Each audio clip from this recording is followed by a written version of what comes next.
Hello friends, గుత్తి వంకాయ కూరని ఈ విధంగా చేసి చూడండి. చాలా టేస్టీగా ఉంటుంది. అందుకోసం ముందుగా అయితే ధనియాలు, జీలకర్ర రోస్ట్ చేసుకొని మిక్సీ జార్లో వేసి పొడి చేసుకోవాలి.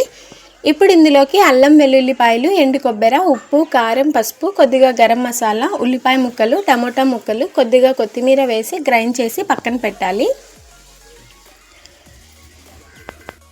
వంకాయల్ని ఉప్పేసి నీట్గా కడిగి ఇలా ముక్కలుగా కట్ చేసి మసాలా పెట్టాలి. ఇప్పుడు స్టవ్ ఆన్ చేసి పాన్ పెట్టి ఆయిల్ యాడ్ చేసుకోవాలి. ఆయిల్ హీట్ అయిన తర్వాత వంకాయలు, కొద్దిగా కరివేపాకు వేసి రెండు వైపులా వంకాయల్ని ఫ్రై చేసుకోవాలి.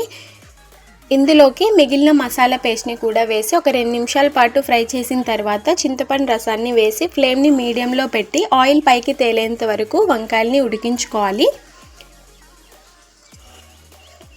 సో చూసారు కదా, వంకాయలు అయితే ఉడికిపోయాయి అన్నమాట. ఇప్పుడు ఫైనల్గా కొద్దిగా కొత్తిమీర వేసుకుంటే గుత్తి వంకాయ కూర అనేది రెడీ అవుతుంది.